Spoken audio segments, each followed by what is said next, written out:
Hey everybody, and welcome back to another week of free games with Epic Games. This week's free game is Midnight Suns. They've also let us know what the next couple games are going to be, so you have Idle Champions of the Forgotten Realms, as well as Redout 2.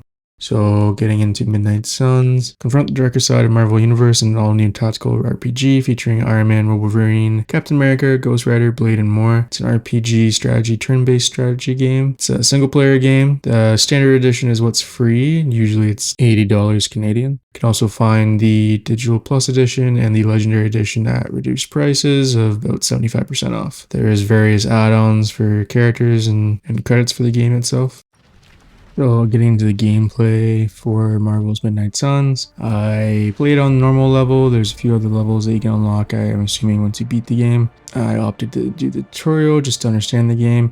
Going into the game, I didn't really know anything about it. I didn't really read anything on it. Just knew it was Marvel and big fan of Marvel. So I was a little disappointed later on when I found out it was turn-based style battle mechanics. But, the story itself, I think, kept me interested in the game. So as you can see, there's various difficulties with all different modifiers that are currently locked. As complete missions and collect star ratings, you unlock the higher difficulties. Once I started the game, there was a big intro showing the Lilith resurrection. Lilith will be the main villain of the game. Seems Lilith is popping up in lots of games these days.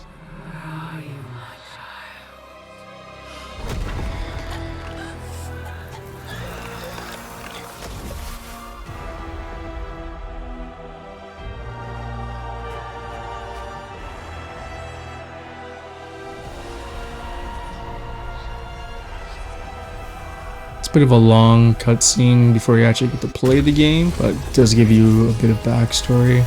Once you do get into the game, this is when the turn-based style combat comes in. You get to play as Doctor Strange and Iron Man. And so you'll get a deck of cards, and you'll have a hand of cards that you can play during each turn. And there's heroism on the right. Some cards require heroism to be played. You have a set number of cards you can play per turn. Later on, you're able to move your characters, and there's a set number of moves you can do. You can redraw cards. It's a turn-based strategy game. So there's lots you can do, and it's about just amplifying the cards you have in your deck and using them in a strategic way to beat the enemies. Once you get past the tutorial, you finally get to a point in the story where they resurrect the Hunter. The Hunter is a child of Lilith and has, from the short time I played, apparently stopped her previously. They ask you to basically provide a visual representation of the Hunter, and that's kind of your character creation. That's the main character, if you will, that you get to control a bit more outside of the strategic turn-based. In terms of character creation, there wasn't a whole lot. I mean, choose your body type, and then they have a few faces to choose from. I just went with the more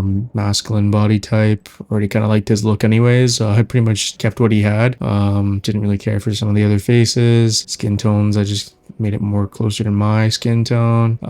Same thing with the eye color, a little darker ponytail that he had. It was what I liked, but there was various styles you can choose from. But outside of that, like, there wasn't a whole lot, which is fine. Usually I take too long making a character, so this was nice and quick. Following the creation of your hunter or the character, you have a bit more cutscenes and before you actually get to walk around.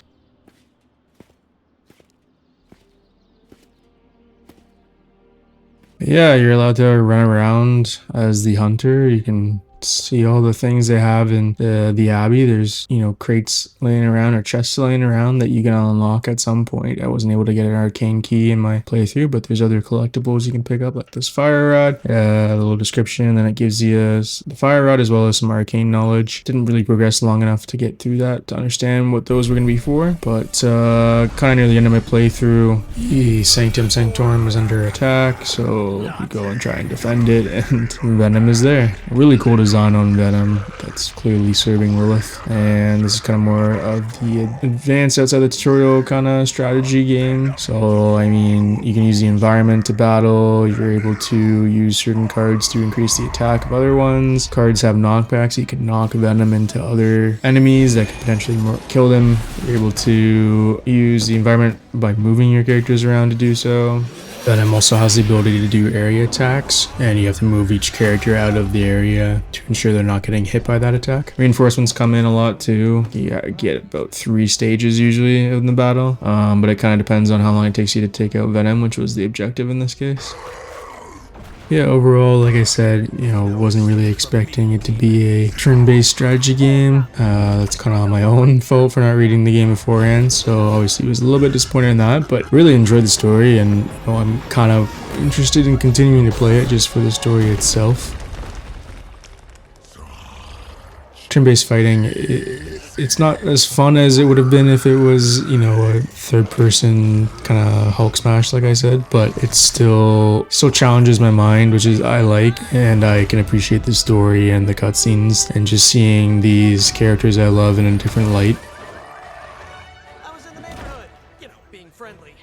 I would say it's an $80 game. You should definitely grab it as it's free this week. Try it out. I mean, if not for the style of gameplay, if you don't like it, at least for the story, it seems very intriguing and something that, as a Marvel fan, it's another take on, the Marvel universe that it's worth looking into and worth experiencing.